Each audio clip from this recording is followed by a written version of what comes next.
kwisanga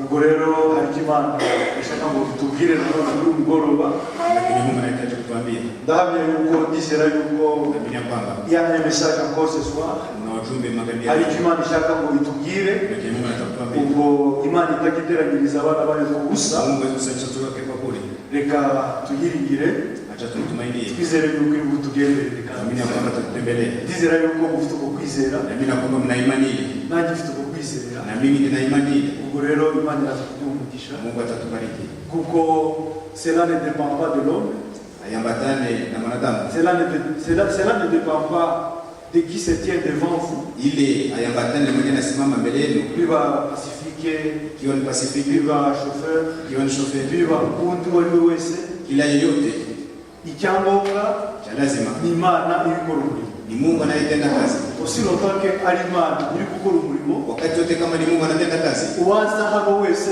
kila yote anaweza fika hapa pour servir les enfants de Dieu juu ya kutumikia watoto wa Mungu atari ubishize muri ibyo ngibyo kama si anatia ndani ndabizi neza ko tout le temps Imana najua kwamba kila mara Mungu anakubariki mimi na mimi vile kandi ninapokora mbibona na kila mara naviona vile ubwo rero Imana itajibesha Mungu asisema Mungu uyu munsi nawe ni kudumugisha siku leo tena tatubariki hano hari agapapuro kagaston hapa kwa karatasi ya gasto nishimwe ni shukrani yanashizo itariki le 5 février mwezi wa tarehe 5 mwezi wa 2 2019 n'abaramutsaga mu izina rya Yesu Kristo na sema kwa Yesu Kristo ndashimira umwami Yesu nashukuru Bwana Yesu kuko yagishije kwa niliponya ubwo nari maze iminsi ndwaye wakati nikaanza masiku kigonjwa icyubahiro kibe ciwe sifa shangwe Mungu ndiye icyubahiro kibiki sifa hapa ibihe byose nyakati zote namwe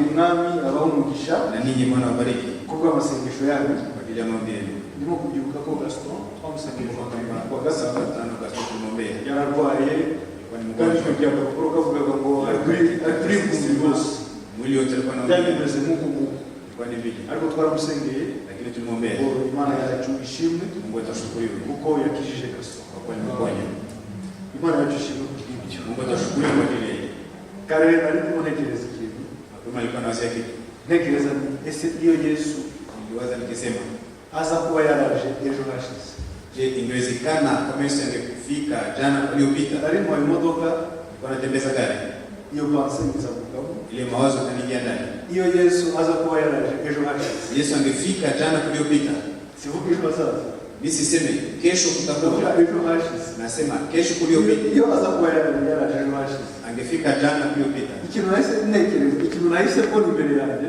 tukanyikana na mbele ni umunezero nalikuwa ndimo aka kanya ni furaha ningekuwa nayo wakati huyo haleluya kuko sinalikuwa ndi muri iyi si ubwo singekuwa ningali hapa mdunia ubwo rero byarikuwa ari umunezero mwinshi cyane ilikuwa ni furaha nyingi iyi ndirimbo turi kuririmba ngo wimbo tunavyokisema je verrai sa face bénie nzaona maso ye ubwo nalikuwa nayahabonye none nilikuwa nimepaona nari kuba nahabonye ningepaswa kuwa nimepaona iyo Yesu aza kuba yaraje ejo Yesu angekuwa alifika jana ariko gira ngo ikintu vraiment la plus grande déception yabaho sikukuu kabambe nezafikia déception kinyarwanda ni iki ariko sikukuu ni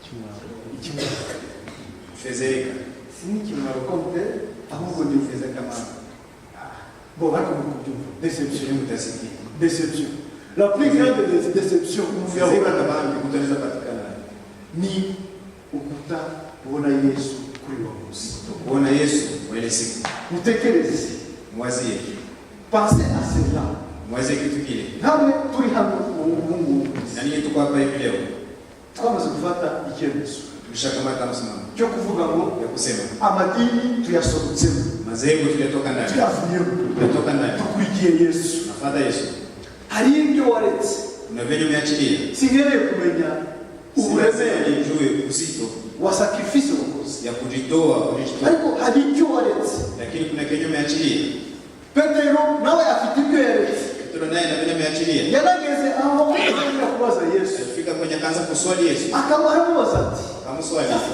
Jésus none Yesu atanjye ndio twaretse abacu Sisi tuliachilia watu wetu tunapenda. Twaretse ibyacu dukunda. Tuliachilia vyetu tunapenda.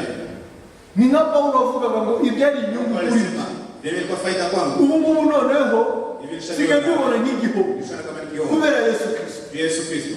Twebwe twagize ibyo tureka. Sisi tuliachilia mambo fulani. Si ngeneye gukora comparison. Si lazima.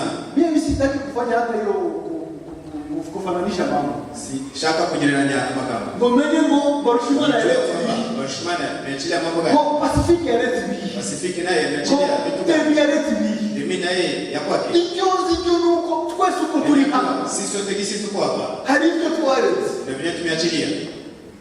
Damu mubajije masera wo bicara. Dada nikikuswali wewe unaketi pale. Mubajije ngo nikikuswali. Hari ibyo waretse. Na kenye nimeachilia. Hamya yuko nashuhudia kwamba igisubizo cyako jibu yako cyaba takuwa yego ndio hari ibyo naretse. Na kenye nimeachilia. Wewe umicaranye we yaretse byinshi. Sasa zingine mwenyewe mnaketi pamoja na achilia. Ariko nawe hari ibyo waretse. Lakini na wewe kuna mwenye nimeachilia. Twese icyo ngicyo tugihuriyeho. Sisi wote tunakutanisha shaba ile. Icyo turakemeranya. Je, wale tunakubaliana? Ngira ngo nawaza twese uko tumurikira turi sisi wote gisi tuko hapa mchumba. Yai kabla message. Uko kujitoa fulani. Alijio urumbe wese. Unakenya kila mmoja. Aliachilia. No. Sasa la plus grande déception dans la vie. Kufezeka kabambe ndani ya maisha. Nuko waragize byureka. Kwa kwa umeachilia mambo fulani. Kubera Yesu Kristo. Kwa Yesu. Kubera urugendo. Kwa ajili ya safari hii. Hanyuma kuri wa musi. Kisha kwa siku ile. Numu. Kose kumwona. Icyo ni kitu kibi. Ndio kitu kibaya. Umuntu ashobora gupfusha umwana akunda. Mtu anaweza kufisha mtoto mwenye anapenda. Umuntu ashobora gupfusha umugabo akunda. Mtu anaweza kufisha mwana wake. Umuntu ashobora gupfusha umugore we akunda. Mke wake. Sheri we akunda. Sheri wake mpendwa. Umuntu ashobora gupfusha inshuti ye akunda. Rafiki yake alikuwa anapenda zaidi. Ariko lakini ibyo byose yale yote umurageraho akabisimuka akabireka. Mtu anafikia wakati wenyewe anapitia juu. Avec les amis muri hafi les consolations et surtout la consolation venant de Dieu. Zaidi ufariji kutokea kwa Mungu. Umurageraho akabireka. Mtu anafikia pale anaipita. Mimi sasa nigeze kubandikira sababu niliandikia ni kwamba msada mombi. Yaya friend ulikuwa ndugu wishuti yangu rafiki yangu uba muri Kongo anaishi Kongo. Jakobaga kuza kunsura muri iki cyumweru. Angepasha fika kunitembelea. Mai wiki tulimaliza. Kose twanavuganye kuri telefone. Wewe tuliongea kwenye simu. Ni umfrere na umuzi yitwa Azor. Ni ndugu mjue jina yake Azor. Hanyuma 2 jours après. Baada ya siku mbili. Mwana ananiandikia mbira mwanyorezi foto ananiandikia. Anambia picha kunaniandikia kisema. Umwana wanje w'imfura w'umukobwa. Mtoto wangu wa kwanza. Une fillette de 14 ans. Binti alikuwa na miaka 14. Vient de sanande aragiye mu buryo butunguranye. Anatoka mu mwili. Mu buryo butunguranye. Hali ya ghafla. Nufishe kule. Jisikia vigumu. J'essaie de le consoler. Jaribu kumfariji. Ariko abamusengera Imana bamugira. Lakini wote walimwombea Mungu ambariki. Ibyo byose munagera wakabirenga. Ile vyote Mungu malgré que yawe nibyo byose hata alikutana na leo yote. Uyu munsi yanyandikia nambira ngo siku limeandikia kisema nataka kuza kusura kwa kandi malgré tout. Siku hata ni vile siku ni bigoye bigoye hata kuna nyakati ngumu. C'est une promesse na mukoreye. Ahadi yenyewe nilikupatia. Je vais venir te rendre visite musure kutembelea siku ya ile. Unafa ibyo umuntu yahura nabyo. Nasema kama vyote mtaweza kukutana navyo.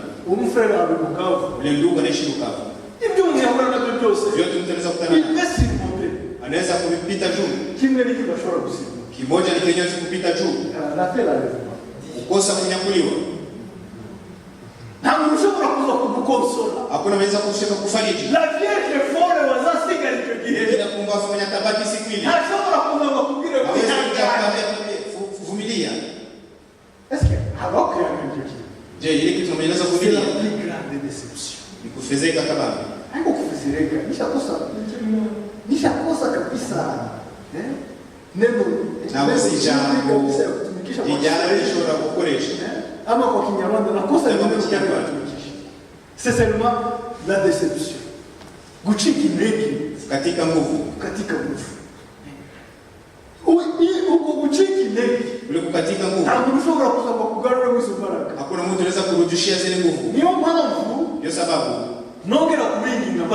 naongeza kuwasili kiwaomba, ne ratez pas l'enlèvement. usikose kunyakuliwa, Ne ratez pas l'enlèvement. usikose kunyakuliwa. Courez droit, mwirukaye kabisa vers le but.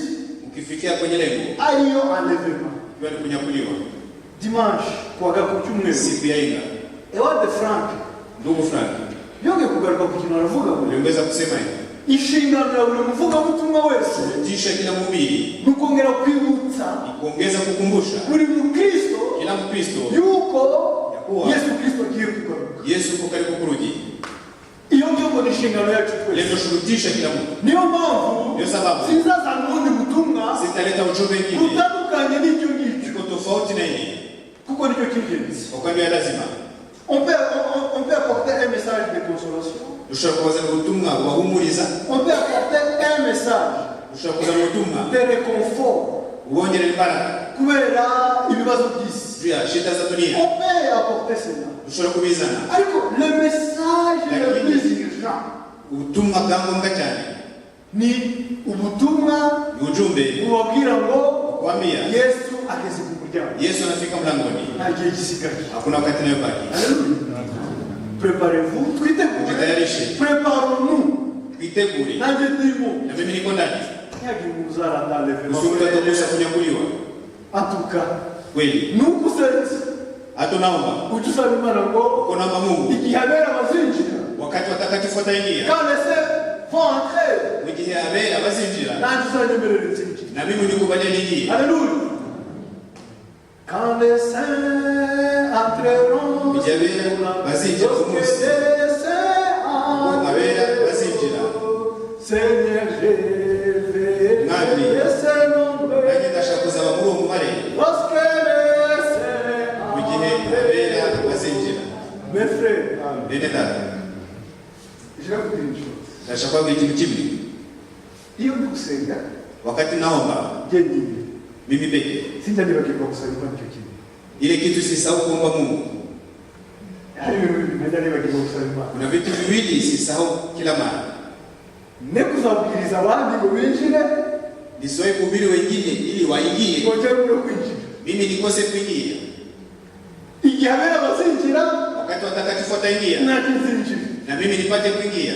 Igihe azahamagara Wakati ataita akoresheje impanda, akitumia parapanda, tuve ngo asifike, asifike nawe wanesheje. na wewe ulishinda. C'est ça ma prière. Ile ndio ombi langu, Icyabo unipatia abo turi kumwe nabo kuri uyu munsi wote, tuko pamoja siku ya leo. rwose tuzumva amajwi yacu Kweli Tuzumva tusikie majina yacu. majina zetu kuri wa munsi. kwa ile siku. Turi hafi yo kwambuka uruzi. Tuko karibu ya kuvuka bahari. Courage. Mjikaze Nta muririmbyi kwa mwimbaji kuririmbira. nalimba, Ariko ku cyumweru nanjye ndi ubu nyazashaka indirimbo nkaririmba ku cyumweru. na mimi niwezi kutafuta nyimbo moja niimbe siku ya leo. Sijye naririmba. Unapita siku simbe Tanteze prouvé.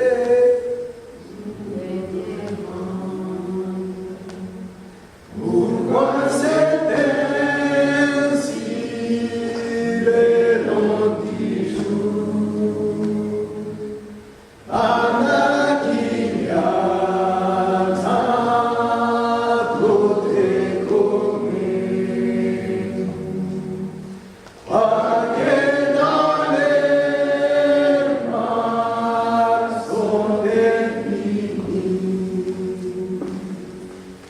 Vita nous saurons ce qu'il a dit. Vita nous font amorer pour toi.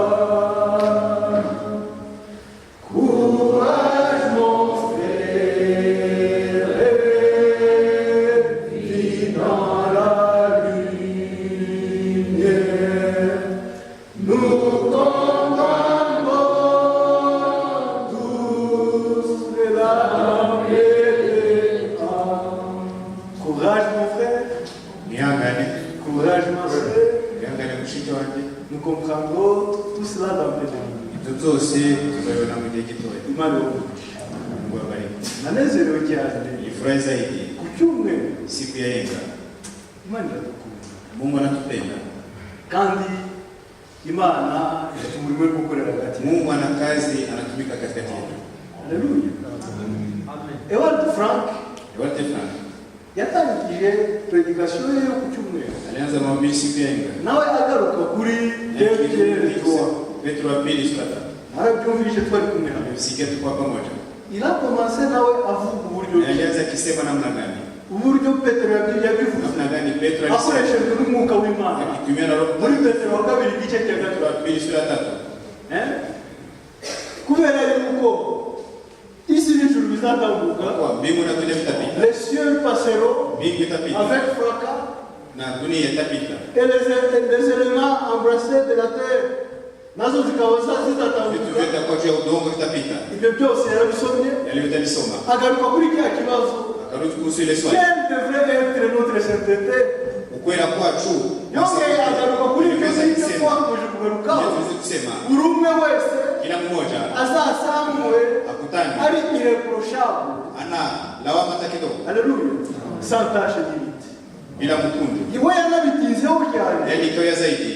Anagaruka no muri Timoteyo. Akasema tena Timoteyo. Aho ijambo ry'Imana rivuga ngo Neno la Mungu linasema buri umwe wese hagati yacu kila mmoja katikati yetu azasangwe afite umugayo. Akiwa na lawama. Kuko umugayo niwo wakubuza gusa kwinjira kuingia. Iya hari intego. Kuna shabaha. Imana ibifite. Mungu ana shabaha. Kubera iryo jambo ryakomeje. Jua lile neno lisije kurudi. Nuko hari impamvu. Kuna sababu. Twumve tusikie icyo umwuka abwira itorero. Anaambia makanisa. Itorero. Anaambia kanisa. Hii kanisa. Hari icyo umwuka ari kutubwira. Kuna kenye Roho anatuambia. Ngo rero hivi sasa nitubifate ko ari ibintu bisanzwe. Tusikamate kama ni mambo ya kawaida. Haleluya. Nitubifate ko ari ibintu bisanzwe. Tusikamate kama ni kawaida. Hari icyo Imana iri kutubwira. Kuna kenye Mungu. Iyi message ya sainteté. Hii ujumbe ya kutakaswa. Iyi message. Hii ujumbe. Yuko ntawe ukwiye kugira kuna mwenyewe. Umugayo. Usiwe na lawama. Hari icyo Imana kuna kenye Mungu anatuambia. Recevez cela. Upokee hili. Kuko ni jambo ry'Imana. Kwa neno la Mungu. Kandi tena faites en cela. Muwe macho juu ya hili. Haleluya. Yesu atufashe. Yesu asaidie. Uyu munsi siku ya leo ndumva nayo wowe undi mutwe w'ijambo. Nasikia niongozwa na kichwa kingine ya neno. Hapo turi kuganira kuri expectative. Tutaongea kuhusu kichwa hili. Muri je harwaniyemo ndani mwangu desipigania maneno mbili. Hanyuma iyo nibufate yenye takamata niyo nibubaganize wenyine. Tutaongea. Les deux sujets zali kichwa mbili kulikuwa le propre cause de la parole. Sole mbeleza. Iyo sujet yawe. Nilikuwa kichwa hapana. Kuko nakomeje gutekereza. Nilizidi kuanzia. Uburyo namna gani? Abakristo. Wakristo. Que ça soit dans la société. Ndani ya watu wengi. Que ça soit hatandukanye henshi. Mahali fasi tofauti. Hari igihe. Na wakati. Bakukoba. Wanakuchekelea. Bakakufezesha. Hari igihe. Na wakati. Bakufata nk'igikuri. Wanakamata kama pumbavu. Bakufata nk'igicucu. Wanakamata kama pumba mjinga. Akoze Kristo mufere. Juu ya Kristo ndugu. Kubera yuko hari ibyo udakora. Ndio kuna venye wewe haufanyi. Wao bemerewe gukora. Wao wanakubalia kutenda. Hari igihe. Wakati. Bagira wakoze. Unafika ukisema ni pumbavu. Huyu ni mjinga. Kila kwa yakaba muri bunu. Zamani kwa sema ni bunu. Ibaka kufata ukundu. Wanakamata. Numeze nk'abandi. Haufanani wengine. Kubera Kristo. Juu ya Kristo. Tuzayiganira Yesu. Ile kitu tunaongea. Ariko lakini l'autre sujet kichwa kingine finalement Imana vraiment Dieu a fait à ce que Mungu ndiye alitenda.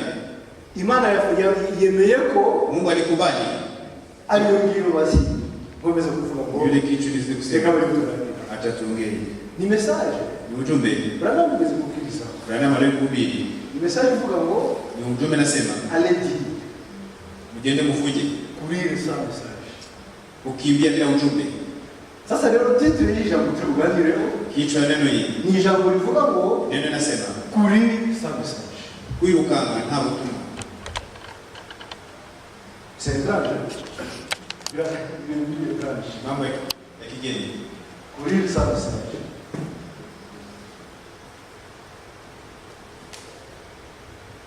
Peut-être que vous voulez Zainaweza kuwa leo na kesho. un dimanche, Siku ya yenga. il y a un autre sujet. Kama kitu yenyewe. Dieu voulant, Mungu akipenda. c'est un homme bizarre pour les kilos. Mimi sijui nitafuatilia. Aliko kuri uyu munsi Lakini siku ya leo reka tuganire kuri uyu munsi acha tuongee kwa kichwa neno. kwirukana nta butumwa, Kukimbia bila ujumbe. courir sans message. Kwiruka nta utumwa. Turasoma Tutasoma muri Marko, Marko. turaza kujyana agenda buhoro, Naenda pole pole. rien de presse, Kuna kitu nta kinakaa. kintu kiri kunyirukansa, Kuna kitu kinakaa. nagerageza kugenda buhoro. Najaribu kwenda pole pole. Turajya muri Marko Kamata Marko. igice cya 15, Marko 16. Marko 16. Turasoma kuva ku murongo wa mbere kugera ku murongo wa karindwi. Za mstari wa kwanza hadi wa 7.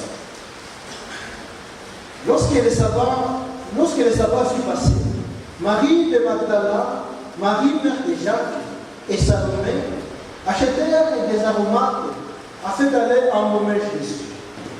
Isabato ishize Mariya Magadalena na Mariya nyina wa Yakobo na Salome bagura ibihumura neza ngo bajye kumusiga. Les premiers jours de la semaine, elles se rendirent au sépulcre de grand matin, comme le soleil venait de se lever. Nuko mu museke wo ku wa mbere w'iminsi irindwi baragenda bagera ku gituro izuba rirashe. Elle disait entre elles, qui nous roulera la bière loin de l'entrée du sépulcre? Barabazanya bati ninde uri butubirimburiye cya gitare kiri ku munwa w'igituro. Et levant les yeux, elles aperçurent que la pierre, qui était très grande, avait été roulée. Ariko bararamye babona igitare kibirundiriwe hirya nubwo cyari kinini cyane. Elles entrèrent dans le sépulcre, virent un jeune homme assis à droite, vêtu d'une robe blanche, et elles furent épouvantées. Binjiye mu gituro babona umusore wicaye mu ruhande rw'iburyo wambaye umwenda wera baratangara cyane. Il leur dit, ne vous épouvantez pas, vous cherchez Jésus de Nazareth, qui a été crucifié. Il est ressuscité, il n'est point ici, voici un lieu où on l'avait mis. Arababwira ati mwitangara nzi yuko mushaka Yesu w'i Nazareti wabambwe ariko yazutse ntari hano dore aho bari bamushyize. Mais allez dire à ses disciples et à Pierre qu'il vous précède en Galilée. C'est là que vous le verrez comme il vous l'a dit. Nimugende mubwire abigishwa be na Petero muti arababanziriza kujya i Galilaya, iyo niho muzamubonera nk'uko yababwiye. Tujye nanone mu Bakorinto ba mbere, Soma Korinto wa kwanza. naho turasoma Abakorinto ba mbere Korinto wa kwanza. igice cya 9, Sura ya 9. turahera ku murongo wa 24. Za mstari wa 14. 1 Corinthiens chapitre 9 à partir du verset 24 jusqu'au verset 27. Ne savez-vous pas que ceux qui courent dans le stade courent tous, mais qu'un seul remporte le prix? Muzi yuko mu birori abasiganwa biruka bose ariko ugororerwa akaba umwe. Courir de manière à les remporter. Namwe abariko mwiruka. Tous ceux qui combattent s'imposent toute espèce d'obstinance. Et ils le font pour obtenir une couronne corruptible. Mais nous, faisons-les pour une couronne incorruptible. Umuntu wese urushanwa yirinda muri byose, abandi bagenzereza batyo kugira ngo bahabwe ikamba ryangirika. Naho twebwe tugenzereza dutyo kugira ngo duhabwe iritangirika. J'aime de Paul quand il dit ceci.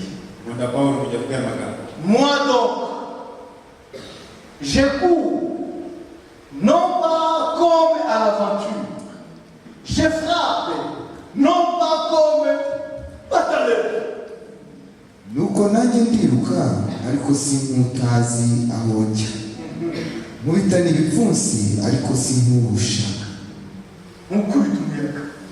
Mais je traite durement mon corps et je le tiens assujetti de peur d'être moi-même rejeté après avoir prêché aux autres.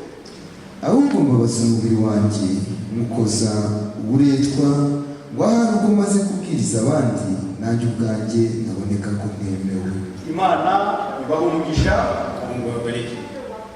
Imana ibaha umugisha. Mungu awabariki. Mwene data Simeon wafashije gusoma. Amesaidia kusoma. Hano harimo amagambo akomeye. Hapa kwa maneno magumu. Umugaragu w'Imana Paulo Mtumishi wa Mungu Paulo yatangiye atwibutsa. alianza akitukumbusha.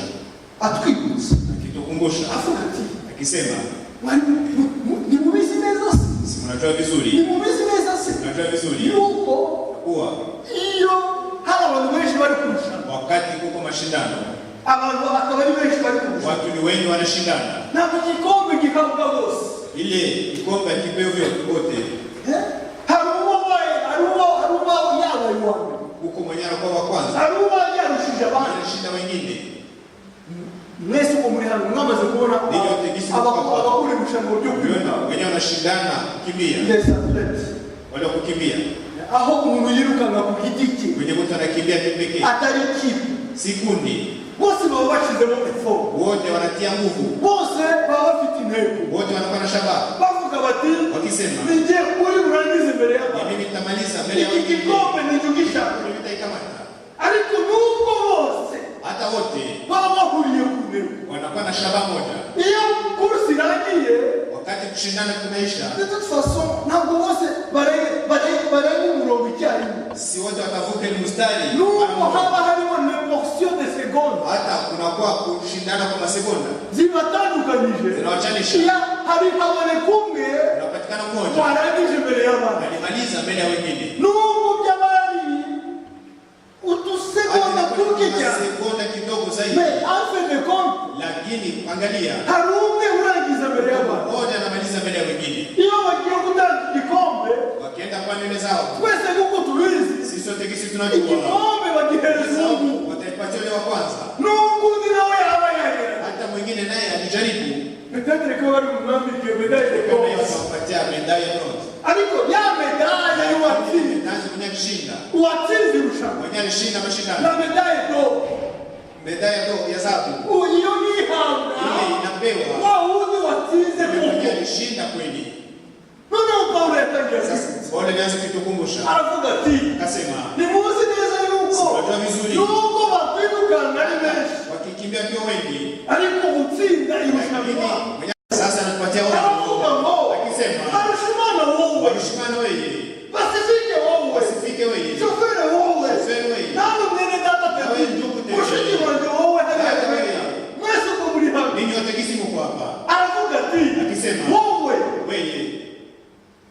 ntabwo yavuze ngo twese Akusema sisi wote. ça devient maintenant Sasa inapatana. vitu vya kipekee sasa. Ni umuntu ku giti cye. Haleluya. Ntabwo bikiri ibyacu twese hamwe. Sisi wote Tunamubaye pamoja. iby'umuntu ku giti Inakuwa sasa mambo ya kipekee. ngo iyo byakomeye Mambo kisha kwa ngumu. buri umwe wese Kila mmoja nukukiza kila mmoja anaokoa maisha yake. ngo wowe noneho Wewe sasa irukana ukimbie. Denise irukana Denise kimbia. ku buryo Namna. aba ari wowe utsinda. Iwe ni wewe utashinda. Pasifike. Nawe irukana Na wewe ukimbie. ku buryo Namna. ari wowe utsinda. Yo ushinde. Iyo Paulo avuze ibyo ngibyo Wala kisema ile.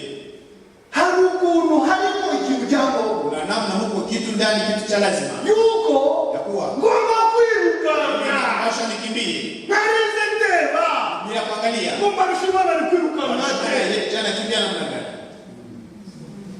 Haleluya.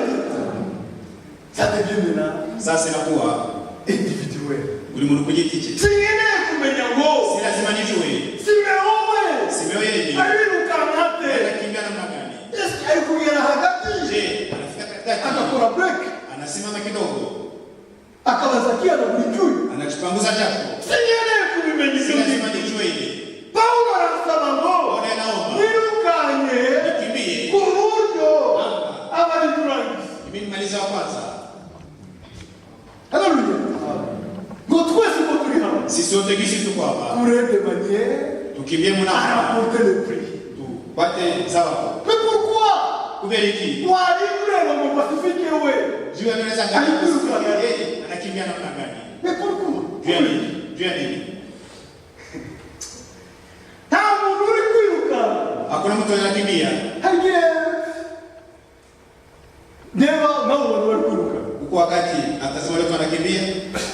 Na birero mucha. Angalia hivi. Niko naona makuru bikaza. Niko naona kama habari zinapita ndani.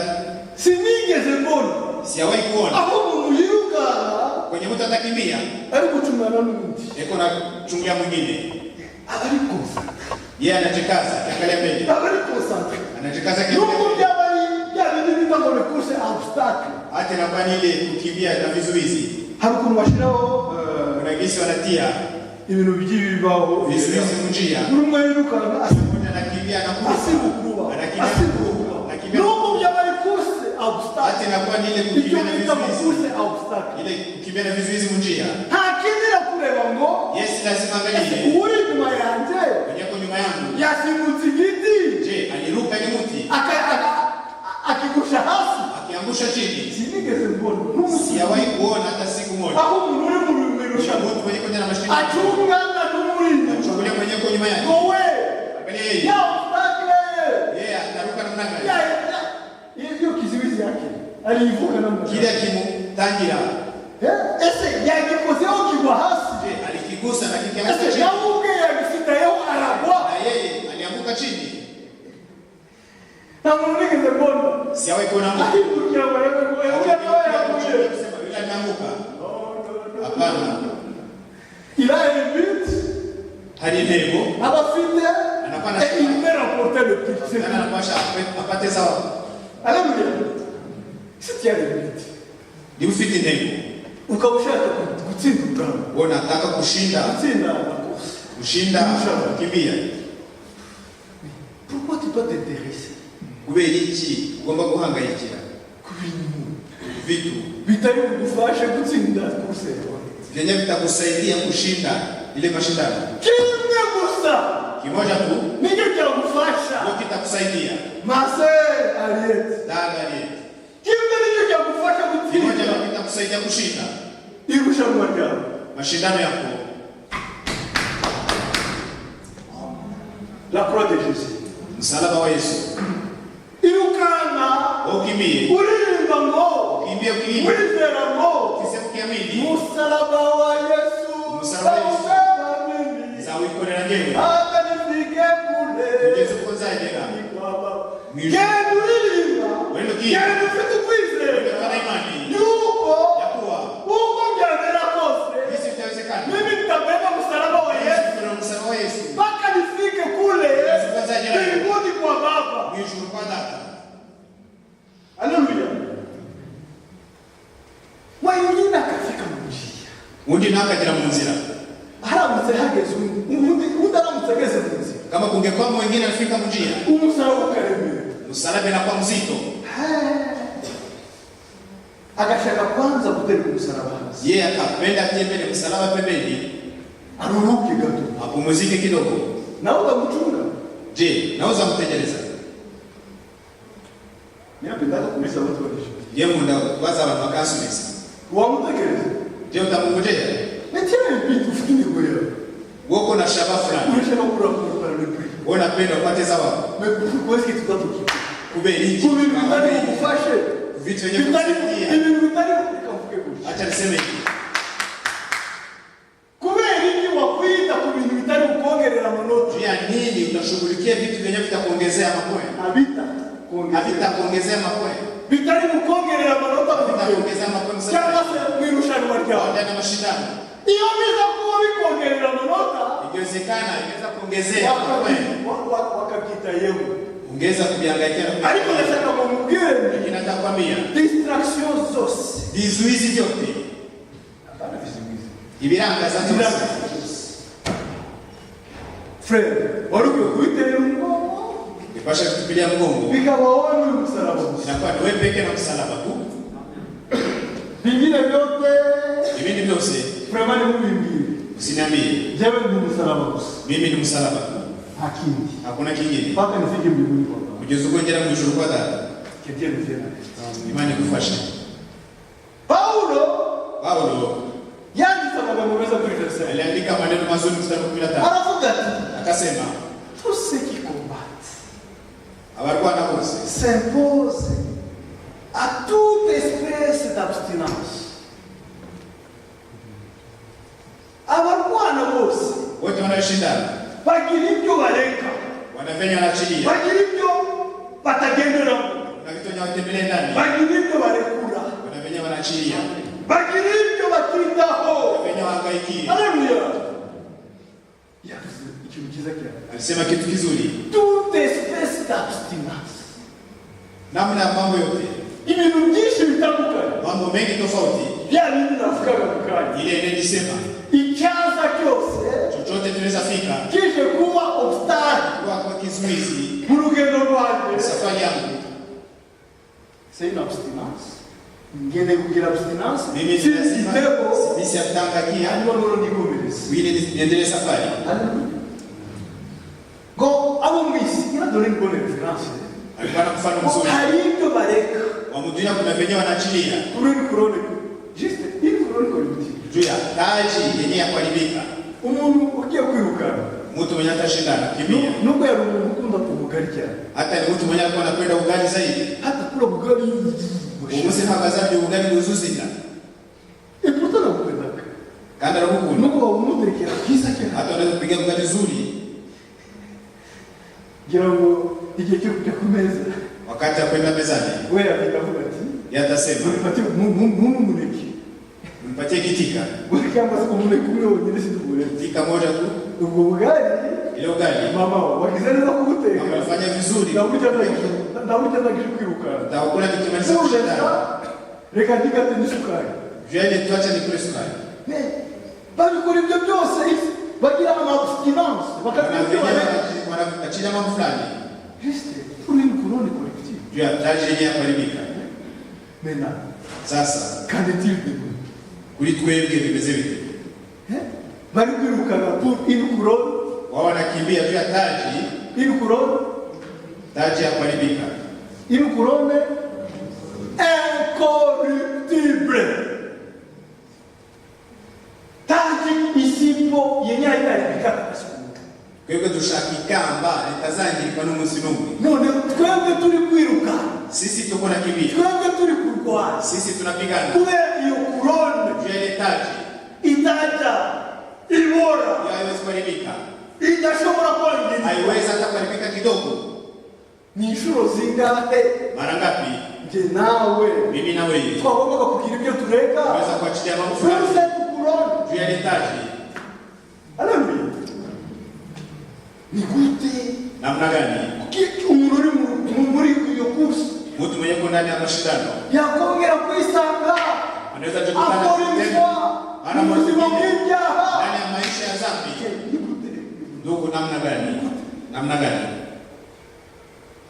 Nuko nafata kile tangu bitekerezaho Hata naweza kamata wakati nikiwazia, chishika gato kamaza kubitekereza naanza kidogo nikiwazia, sishobora kubyumva. siwezi kujielewa, Je dis mal à comprendre. siwezi kujielewa. Ni gute? Namna gani? Keretse niba Isipokuwa okay. Icyo mbonye. kuna kenye naona, Hari kiba nibyo mutima. kuna kenye Mungu ananiambia na moyo, Hari revelation que Dieu me donne. kwa ufunuo Mungu ananipatia. Harabaho biruka. Uko wenyewe wanashindana wakikimbia, Ariko hari n'abafana baba bari muri stade. lakini kuna wale wapelelezi wanaketi pembeni, Eske bapelelezi bafana? wafana Abafana baba bari muri stade. wafana wako ndani ya stadi, Baba bafana bari muri stade. wale wafana Baba bari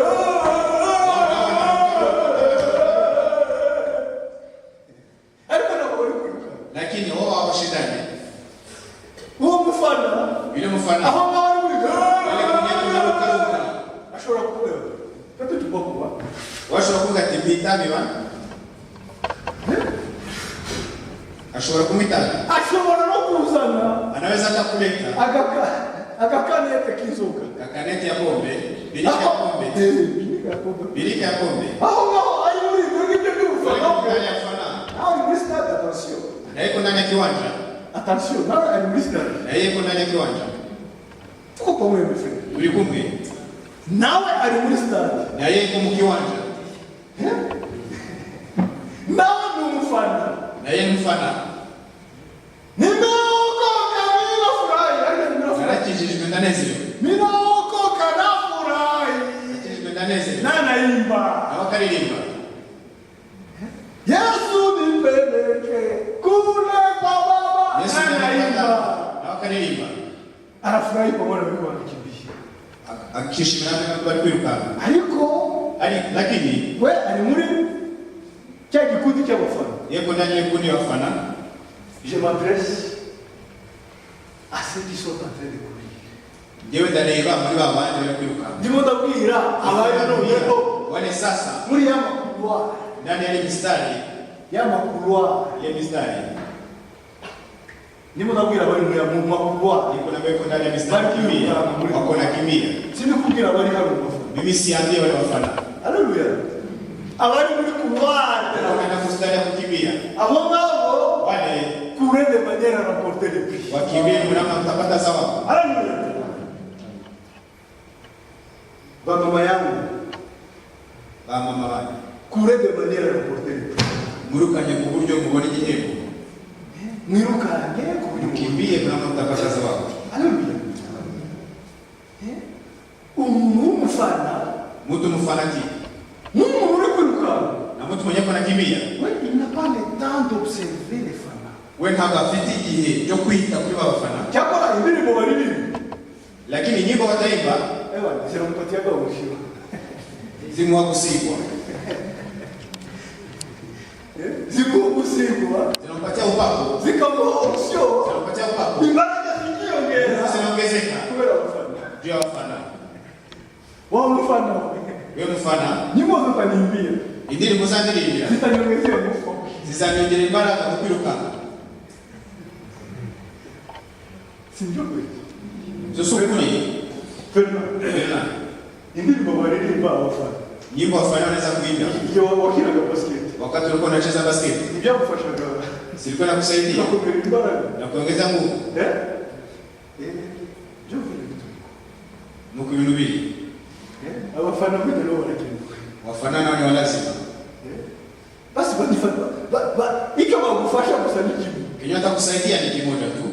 Bakuririmbire basi. Watakuimbia. C'est déjà beaucoup. Na inatosha. Nawe rero. Na wewe sasa. Icyo bagufasha n'ikintu. Kinaweza kuwasaidia. Bafenge. Waombee. Bafe hadi muri abo bafana. Watoke pale Na na bafana wafana. kuwardira. Na wengine na mstari ya kushindana. Haleluya. Amen. Imani ifashe. Mungu atusaidie. Paulo yaravuze ikibazo aravuga ngo Bwana Yesu akisema, niba abirukana kama leo wanashindana mu kukimbia buryo bw'umubiri namna kimwili, bashobora kugira ibyo bareka. wanaweza kuachilia mambo fulani. Mais pourquoi pas nous? Nono twebwe kubera iki? Sisi Pourquoi pas nous? juu ya nini? Kubera iki twebwe tutagira ibyo Juu ya tureka? sisi hatuwezi kuachilia mambo fulani. Mes frères, si tuyache Bene dada, tutireke. ufite ikindi kintu mu ntoki Kama kuna Akikombe. kingine mbona kamata nguvu à cause de Christ. juu ya Kristo. Kuna kamata nguvu, na kamata nguvu À cause de Christ. juu ya Kristo, Lâche. wachilie, Amen. Qu'il écoute. wachilie. Paulo yavuze iki kibazo ni cyiza cyane. Wala swali C'est toi. sasa, sisi Turi gushaka tunahitaji une couronne corruptible. ikamba litangirika Ahantu umugezi utagera.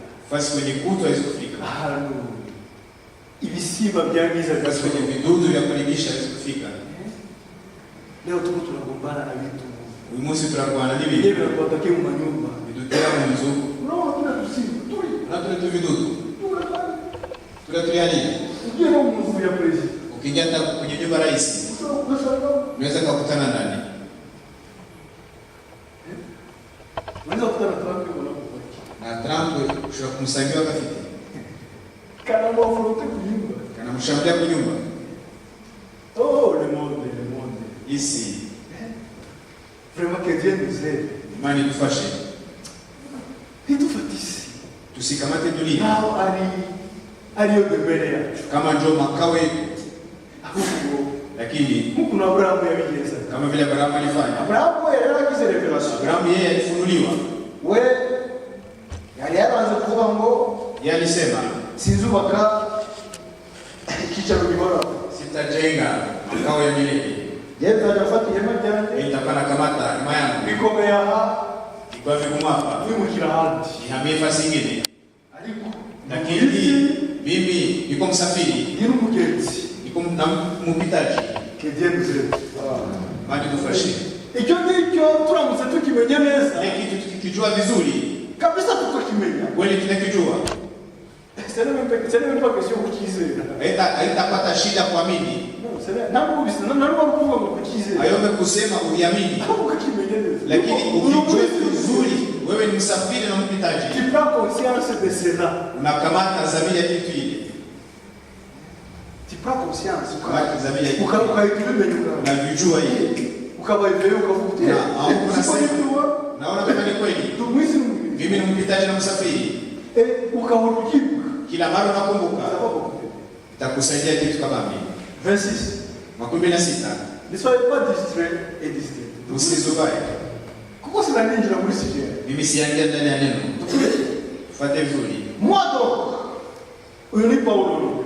Uni Paulo anasema hivi. Yagize byasaba abandi. Kuna venye lomba wengine. Yagize ibyo abereka ko ari ingenzi. Kuna venye alionyesha kama ni jalasi. Ariko leo lakini sasa atangiye gutanga témoignage. Anaanza kutoa ushuhuda wake. No, anatangira kuza. Sasa anasema, Mwado. Jewe noneo. Je cours. Non pas comme à l'aventure. Nanjye ndiruka ariko simutazi abonye. Umuntu wirukana à l'aventure. Mtu mwenye anakimbia tu kujifurahisha. Ndio wanamtaka kavuyo. Yeye wavuga mwenye kavuyo. Kavuyo kabisa. Aliruka akora zigzag. Anakimbia kiana gamra akaza kuderaja ba anakuyapa akimura akagaruka ha donc bari barakira zigzag. Yeye anafanya mazigzag. Anaderaje watu. Anakosesha mimi. Anakuyapa anaderaje. Fika hapa anakosesha mali na heshima. Anakuyapa. Fika kule. C'est quelqu'un qui prend à l'aventure. Mumururuka amakuko kwinezeza gusa. Kavuyo Kavuyo. Donc on hazi choshaka. Yajua Kenya na penda. Ariko wao ndio uzi choshaka. Yule mwenye anajua Kenya. Wao ndio fitineko. Yana shaba. Lui il va respecter We azubahiriza les ordres amategeko de la course. y'irushanwa. Les lois. Amategeko. Les lois Izitondekwa de la course. y'irushanwa. Il va mettre en application. Azabishyira mu bikorwa. Dawidi Akavuga yalisema muri Psalm 119. Zaburi 119, Ngo fati jambo ryawe ukamate neno lako. umina kamataka neno lako Mungu. Ngewe fati jambo ryawe Mana. Narizirika ku mutima wanjye. Nalifungia kwenye moyo wangu Kugira kuna kuchunga. ili nisikukosee. Haleluya. Psalm 119. Zaburi 119 Ifta mapaje yameshika. na karatasi nyingi, Ariko ni Zaburi. lakini ni zaburi nzuri. Harimo magambo komiki. Uko ndani maneno kabambe. Dawidi yagiye agaruka kuri Dawidi alizidi kusema les lois et ordonnances de l'Éternel. amategeko y'Imana N'ibyitonderwa. na mambo ya shurutisho. Ngo ndabifata. Na vikamata Nahora bigenzura. kila mara na kuchunguza. Nahora. Kila mara Ndeba nti. naangalia. Nikisema Itegeko linavuga gute? sheria inasema hivi, Basifike musabani. asifiki usisharaka. Anakimbia, Simama kusaba. sipashe kusharaka. Itegeko linavuga gute? Kuna sheria inasema Basifike. sifiki. Ukavuga na Yesu. Sipete ndugu yako. Nakimbia. Itegeko linavuga gute? Sheria inasema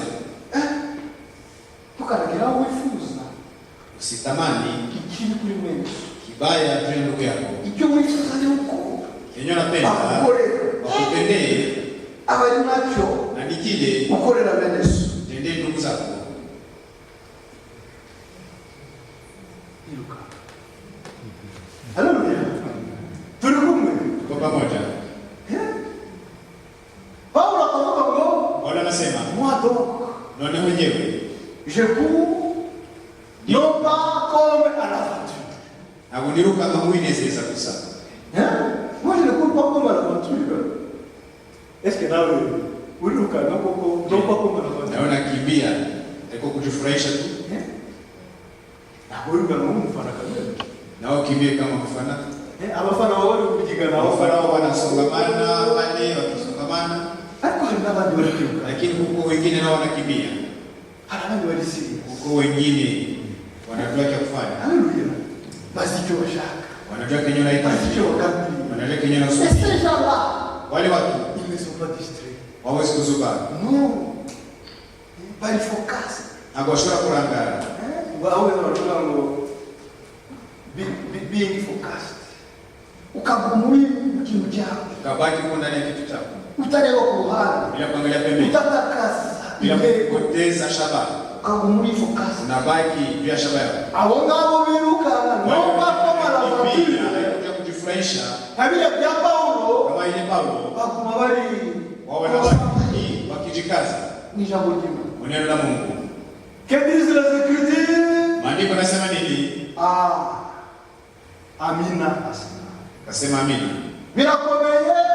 Ni vigumu. Amina. Ndio amina. Yesu Kristo chongoza. Yesu Kristo niwezeshe. Haleluya. Ariko Lakini ijambo nilishobora kumanuka.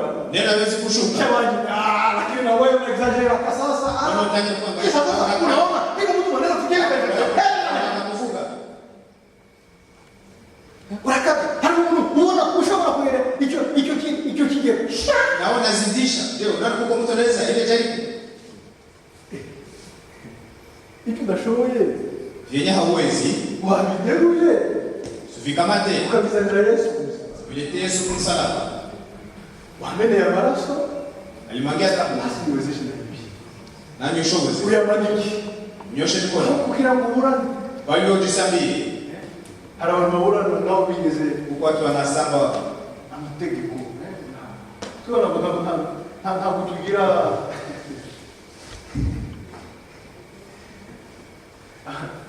hari mwavoka akabazi ngo anajua kwamba umuntu w'umunyacyaha huyu mtu ni mwenye dhambi. kuvuga bavuga mu buryo bw'umuntu. Nasema mwavoka namna kimwili. Abize bro barabizi hapo. Wenyewe anajua alisoma sheria na wanajua. Sinigeze nigatuma. Mimi sikusoma sheria. Lakini ndio. Iyo muhaye dossier. Ukimpatia dossier Nashakisha. atenda zitafutisha. Ama article akufuru. Azitafutisha venye itakusaidia. À l'intérieur de lui-même. Ndani mwake pekee. Anaelewa kama uko negative. Yeye anajua kama uko mwenye dhambi. Azimeza yuko umunyabyaha. Anajua kama mwenye dhambi. Alikuwa anashaka kukubura. Lakini anapenda kutetea. Kandi akaja muri procedure. Tena anaanza kazi anaangalia. Ashakisha uburyo Yeye atafutisha namna gani? ya kurenge. Atakutetea. Kandi azineza kumunyabyaha. Anajua kama uko mwenye dhambi. Yesu atufashe. Tusaidie. Ijambo ry'Imana ryo Neno la Mungu nta kompromis ibaho. hakuna masikilizano. Ijambo ry'Imana Neno la Mungu ntabwo rirengera ibyaha. yawezi kutetea dhambi. Ibyo nabateguye Yenye litayarisha ariko ndumva kuri service yabaye ya problem. kinaweza kukimbia bila Nasikia uchunguzi. Kesho Mungu ananiambia sasa nasikia Mungu ananiongoza sasa. kuongea kwa mambo ya Paulo. Tuongee maneno ya Paulo. Hizi verse za Paulo. Hizi mstari za Paulo. Friend. Ndugu, Ijambo ry'Imana neno la Mungu nitawaambia très important. ya lazima Mumurikire. unifuate. Ijambo ry'Imana Neno la Mungu ntirishobora kurengera umunyabyaha. haiwezi kutetea mwenye dhambi. Munyumve. Nisikie. Icyamukiza Kile kinaweza kukuokoa wowe wakoze icyaha wewe uliyotenda dhambi ni repentance sincere. ni kutubu kamilifu. Haleluya. Vitali pacifique uza kukwinginga ngo uze bitali. Usifike mwenye afika kukubembeleza ifike kutubu. Ntabwo ari igomba kuza kufika ni kuhakikisha kusema wale wanakusikia ona unaenda zambi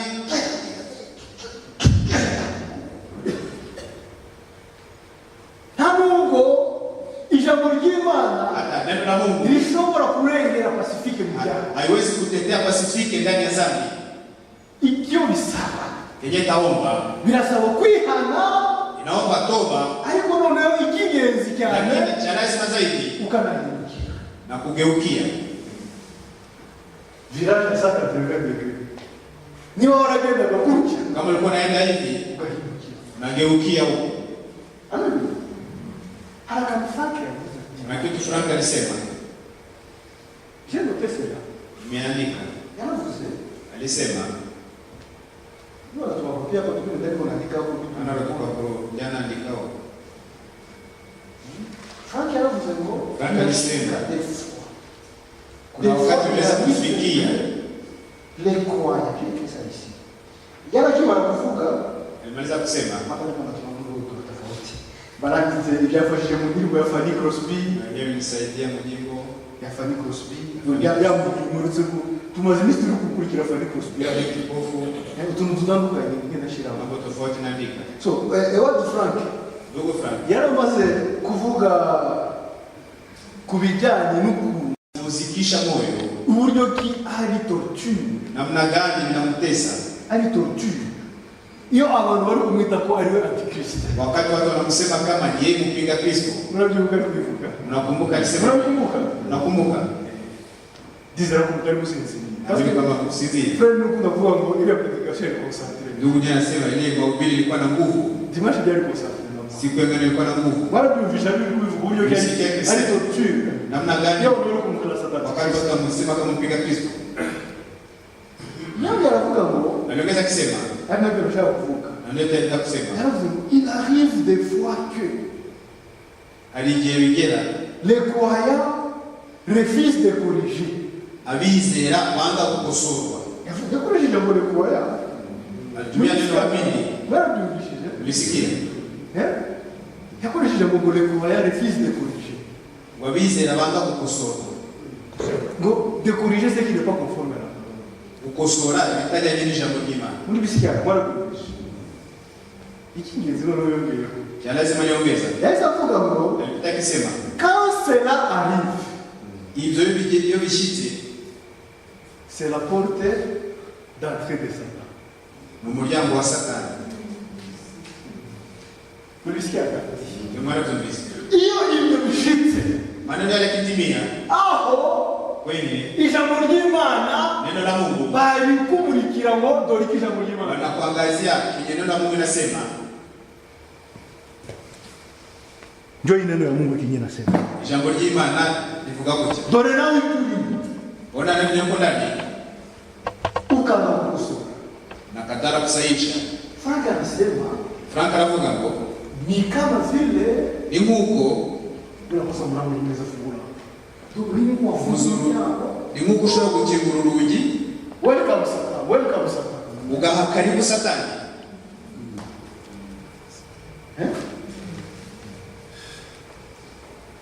go usikoko hiyo ni pesa nenda wanezelewa na kukaribisha Satani nyumbani. Ninde ushobora kwishimira uha karibu Satani mu nzu ye?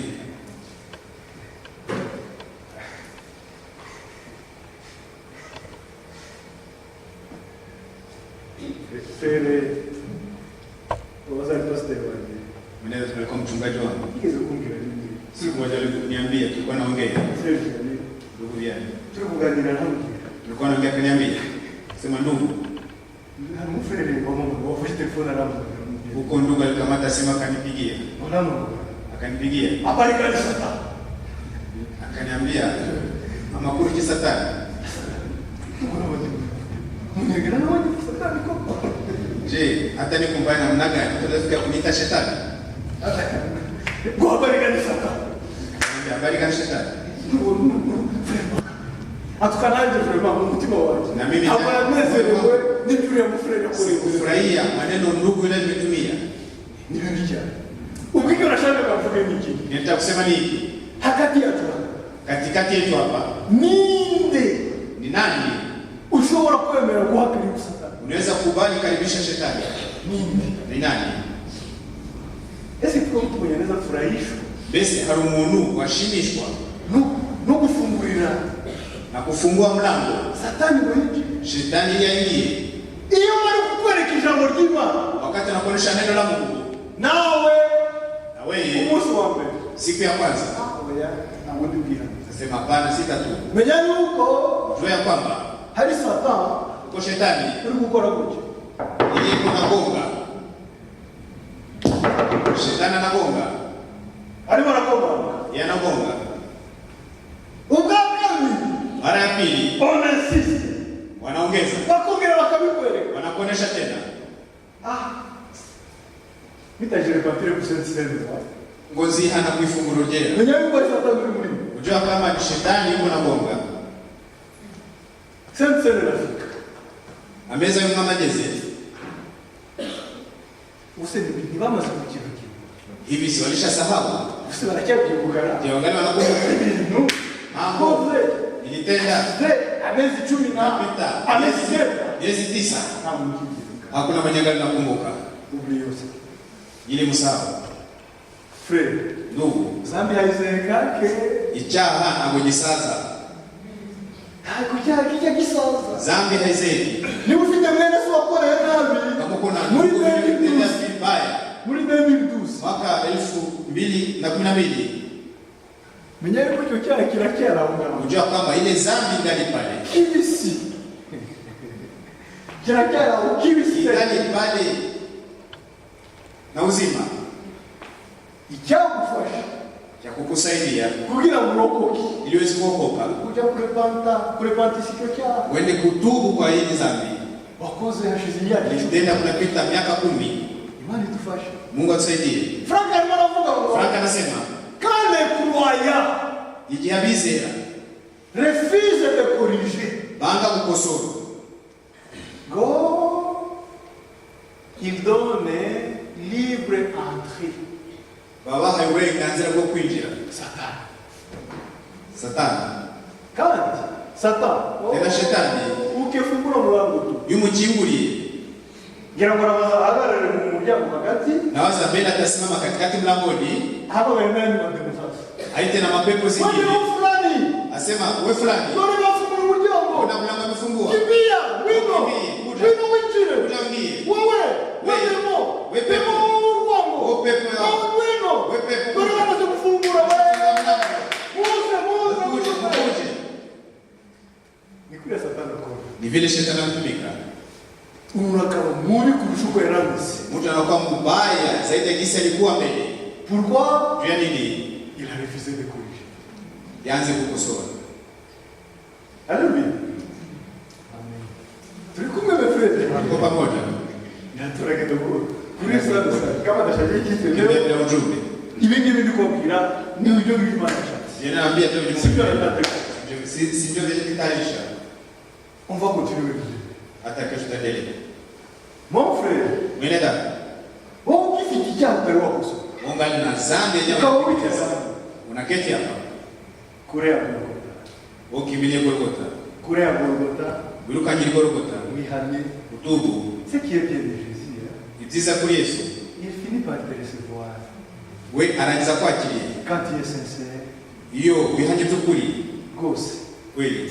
yakatike blanc plus blanc comme la neige Ila ndiri uvuga ngo ubuwera mu rubura.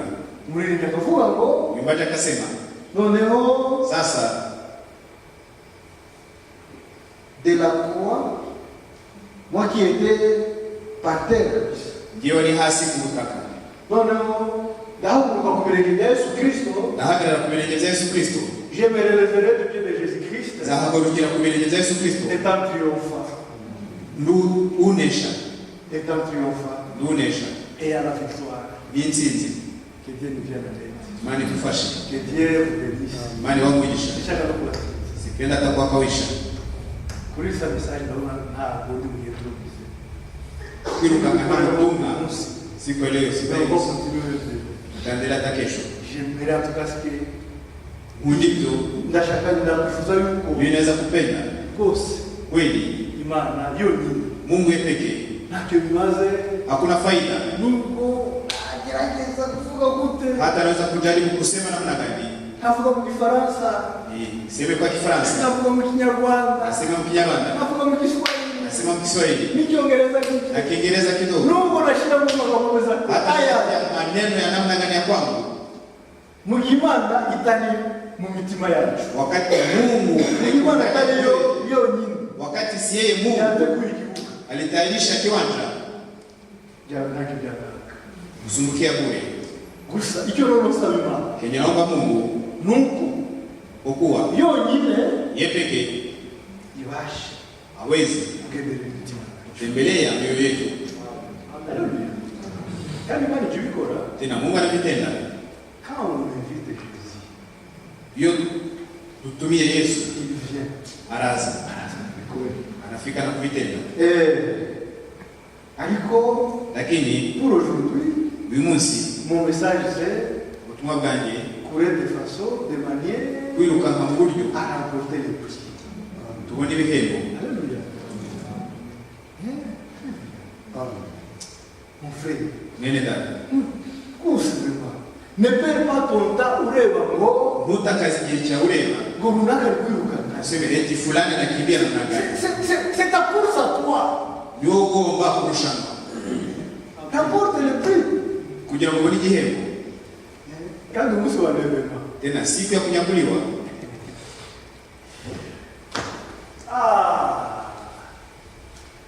Umunsi wa levema siku ya kunyakuliwa mu ijuru mbinguni, kubera yuko nta gahinda kagerayo, hakutakuwa huzuni kule, kubera yuko nta marira agerayo, hakutafika machozi, kubera yuko nta gahinda kagerayo. hakutafika huzuni. Ndamutse nshatseyo frere Nikitafuta ndugu kule, X, ndugu X, ni kuvuga izina ry'umuntu ari we wese, siseme jina fulani, ntashakana none frere X, tafuta ndugu X, ntashakana none nse Y, tafuta dada Y none umurayo na mkosa kule, Mr. Uzika sema misi kumona ko hakuzagira agahinda kubera ko ntamubonye. muri kubyumva ibintu ndi kuvuga, Unasema jana tasema kuko mu ijuru mbinguni nta mubabaro ugerayo. hakuna huzuni, Misi taniya hakuzalira, sitarira sitalia. ngo uje kudamuza mureke data tagomba mushiki wanjye Sione dada yangu hapo, umuntu rwose atasibaga amatara. yakisa kwa nakosa kusanyiko, Misi taniya kule. hakunzijera ndera. Ok, ndamuze. David, je te vois là. Sema David nakuona pale. Oh, mon frère David. Ndugu David, Branham, umenikumbuka. Mungu akubariki. Zawadi occupé unasema bien aimé. Wanashughulikia kukumbatia wapendwa. Mimi sitakuwa occupé na kutafutisha wenye kufika. Ntabwo nzaba bazora gushakisha abatageze. Sitaka kazi moja kunisha. Ntabwo nzatakaza umwanya Shakisha abatageze. nikitafuta wenye kufika kule. Je serai zawadi kuambra Salomo. Nitakuwa nakumbatia Salomo. Enoke. Enoke. Wacha expérimenter la leçon pour la première fois. Wewe wazamu ugame. Ilikuwa Ndabi meze biki. nipate témoignage. Muhammad. Iyo miaka yose umaze Ile miaka tulimaliza kwa mkamilifu. kama ngine rudi gelekezo hili. Uniambie na majaribu nilikutana. Témoignage sasa. Nipatie ushuhuda. Témoignage si témoignage. Akaanza nipatie ushuhuda. Témoignage. Nipatie ushuhuda. Mon frère Simon, Ndugu Simon, itakuwa ni vizuri. mes frères, mes sœurs, Wandugu na wadada, courez de manière à remporter le prix. birukanye mu buryo ubona ibihembo. Alléluia. Courez de manière Birukanye mu buryo wazagerayo nawe nawe uzagereyo ukuva kuri izo témoignage. usikie ushuhuda. David Dawidi, ahubwirere uniambie nawe uburyo ton fils Absalom namna gani mtoto wako Absalomu alikushimamia akakukurwanya. yaguhagurukiye kukurwanya. Saul Sawa. n'ukuntu yakugerageje. Namna gani kujaribu Ariko wowe Lakini wewe ukashika mautwara kama imani ukavuga uti ukasema hivi, sinshobora gukora ku musingi siwezi w'Imana. kugusa mpakani wa Mungu. Sasa ingekuwa wewe frere. Hiyo inaweza kuwa ni wewe. Naruhusu ngelisema jina kipande kikifrere kikishani tena Yesu. Abantu bari kuvuga ngo kikene data jambo juru mwanya ndakibonye mureka giti kure. Nuko nguko. Reka ngitikure. Acha nikipige Mira kipata sasa. nakipata. Uku yari yaramujije amahoro. Namna gani kwa nikosesha amani? Ndamuwe. Ninampata sasa. Kandi ujya satani n'umugome. Shetani ni mjanga. Frere. Ndugu, baje kubwiriza David. walifika kuhubiri Daudi, Hakoresheje bavuga Imana. walitumia Mungu, Imana walisema Mungu yamuguhaye noneho amekutolea sasa, kugira ngo sasa kabisa ili ukitikuje. mpige sasa. Sasa ingekuwa tu ni frere mwenye achunguzake mzuri mwana. Yobisa kwa mwene data utajenzi bizanditswe. Yaani bitavuga amina amen amen. Amina ndugu. Amen amen. Amina ndugu. Amen. Amina. Imani la mumaya. Mungu anakutolea. Imani la mumaya. Mungu anamtoa. Imani Mungu kisha huyu. Ndugu, Mungu akubariki kunikumbusha. Imani la mumaya. Mungu anakupatia. Wanda wali kuvuga mjina kuri predication. Saa zingine ungesema amina kwa isma ubiri. Aliko Lakini David Daudi yeye il a exhorté les frères rétrogrades. alionya wandugu wale wamerudi nyuma. Ambia bisi taki sitagusa kumpelelwa. Ntabwo nshobora gukora usizwe. Urugamba na baro wanje. Vita si yangu. Ntabwo ari tugomba kwirwanya. Si mimi nitajipigania. Hata nipigania. Ubwo buhamya azangu mu munsi. Tani basani. Mimi nawaza. Iyo biza kuba wowe. Ingekuwa ni wewe. Wari Kinyarwanda bila Kwa Kinyarwanda wari kumwingi ungejilipia kisasi. Kujilipia kisasi sasa. Wagomba kakwihorera. None ugiye gufata inkota Takamata kwa nipite ni Mungu. sasa alafu ni sasa. Mwicira. Mwiche kabisa.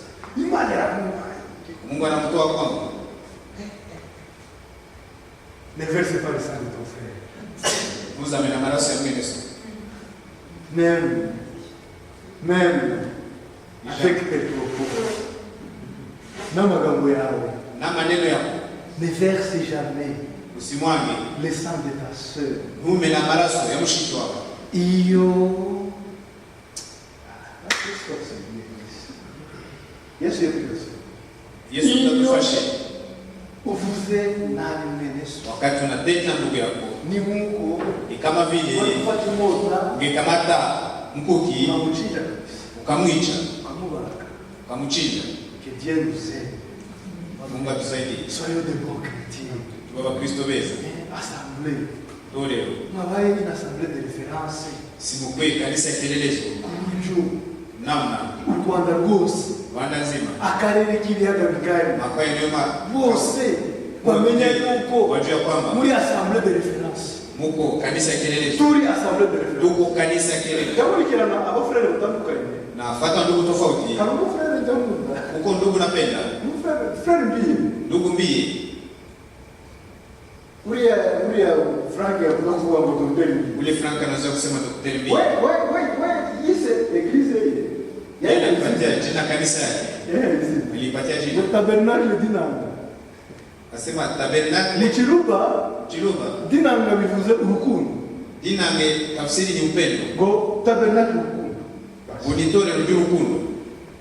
Sasa nituri tufata icyapa kinini. Na sisi tuzenda kamata chapa kama mimi. Abafurere wakoze icyapa ari mu missionnaire wetu. Wadogo atia chapa kwa missionnaire. Natwe nitukeneye kwandika hariya ngo Na sisi si lazima tuandike. Église d'amour, église.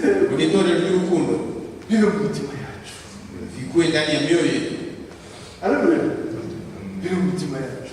Kwa ndani ya mioyo yetu. Tube une église de référence. Kwa kanisa ya kielelezo. Tube erega ntabwo ari inzu ya référence. Si nyumba ile za kwa kelele. Kugira amakaro meza muri église. Wana makaro nzuri mu kanisa. Hari imitima itameze neza. Muko mioyo yenyewe fanane nzuri. Sincere. Hakuna faida. Haleluya. Bivuge bikomeye. Kuna sema maneno magumu. Ntacyo bimaze. Hakuna faida. Ikingenzi Cha lazima ni imitima yacu ni mioyo yetu. igomba gutunganira Imana. Pasha kwa mkamilifu mbele ya Mungu. Mungu Enoki yatunganira Imana. Enoki alikuwa mkamilifu mbele ya Mungu. Haleluya. Tugeze aho. Ukifika mkiwango ile. Nagera aho ngaho. Mimi nikifika kwa ile kiwango. Barushimana akagera. Washimani akafika kwa ile kiwango. Samina akafika kwa ile kiwango. Mushiki wanje Rosina akagera. Dada Rosina akafika kwa ile kiwango. Rosina akafika kwa ile kiwango. Wima akafika kwa ile kiwango. Ninyi wote mkafika pale.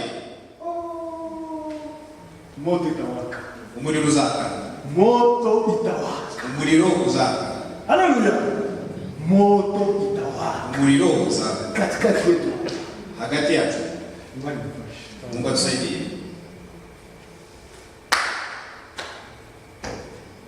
Bon. Verset 26. Tano 16. Tout le monde doucement. Yeye tulisoma. Paulo avuga ngo, Wala kisema. moi donc, je cours, non pas comme un aventure. Je tabuniruka ngamuine. Je frappe, Nakubita. non pas comme batailleur. Kutabusha. Kukuitumika. Piga mpepeo. Wakubwira muchakini muyaga. Wakwambia ukamate mpepeo. Hautaweza. Anga ushobora kufuata umuyaga. Ahubwo akavuga ngo, Lakini anasema mais aliko je traite durement mon corps. umubiri wanjye gukoresha uburinzi. Bivuze ngo traiter durement son corps. Akisema Abaje ngo avuze gukoresha uburinzi bw'umubiri we. abaje mu kintu cya sacrifice. Bali kunafika kitu ya kujitoa, Ikintu kibabaza umubiri. kitu kita uzikisha mwili, Yego. Ikintu kibabaza umubiri. kitazikisha mwili. Aho Kwenye ushobora kubona ukonje. unaweza kuona unasikia baridi, Ariko ukavuga uti lakini unasema nubwo monje hata nasikia baridi, j'enlève mon manteau. nitavua koti yangu, Je donne mon manteau nipatie koti yangu à Pacifique. Pasifiki. Hein? Tuko. Tuko pamoja. Hein? Hage ni Martin, bari Martin. Naanza ni mara Bari musirikare. kwa jeshi, Ari ku rugamba. yuko kwenye vita, No, ku rugamba. Yarara amagoje cyane. alikuwa fasi kwenye kulikuwa baridi zaidi, Amuru waza kuona. kisha akaona Umugabo mwanaume vraiment uri kabisa muri situation itari nziza. kwenda kwa hali yenye si nzuri, Miserable. si nzuri, Afite ibibazo akomeye. alikuwa na shida, alikuwa vibaya. Martin a pris son manteau. Martha alikamata koti yake akasema, Niko ndio nakonja. hata mimi nasikia baridi, lakini mtu huyu mwenyewe kwa karibu yangu, Mugenzi wangu. rafiki yangu, Mugenzi wangu. rafiki yangu We Yeye. amererwa neza kundusha. akuwe vizuri zaidi yangu. Mushafika kule kiwango. Urugero. Naomba maze kugera kuri Kuri kiwango mushakifikia, hiyo kiwango. urugo rugero, Kiwango. Naomba maze kugera kuri urwo rugero. mushafikia ile kiwango, Kiwango hiyo mmefikia. urwo rugero mwamwara rugezeho, Aho wakwifuza yuko kwenye unaweza penda mwene sawa amererwa neza kundusha. ndugu yako ajisikie vizuri zaidi yako, Tulifikia. au twara hageze. Sasa mbona vinaomba tufikie pale tunanguli? None ko bisa ko tugeraho kugira ngo tuzabashe kuzamuka, Binakuwa nguvu. birakomeye. Binakuwa nguvu. Kenya uwezi icyo utashobora. Kenya huwezi, Imani ikikushoboza. Mungu akuwezeshe. Haleluya. Une église rose, Tukue kanisa, une église de référence. kanisa ikieleza kwa kielelezo, Une église de référence. kanisa ya kielelezo. Aho les frères Mwenye wa ndugu bakundana. wapendane. Hari ibintu twareka turirimba kera. Uko nyumba ndio tunaimba zamani, Ngo muzakundana abisi babimenye. ili mtapendana na wadunia wapijue. Babijue ko Abisi bazaye ko dukundana. kigiye kubizi. Mane wa Mungu. Uzalokuye Turasenga, arasiga tuzakomeza ejo. tunaomba tuendeleshe kesho. Hata uzi jana mnaikoze huko. Kichwa yangu sikuigusia. Sisi kundu aya magambo rwose Sitagisi maneno ya Mungu pia ndio tuongee. ikawa muri umwe wese asenge. Kila mmoja kaomba. Imana Mungu iri kumwe natwe pamoja nasi. kandi yumva nansemurisho. Tena nasikia maombi. Ni Serge Dada Jape. n'abasabaga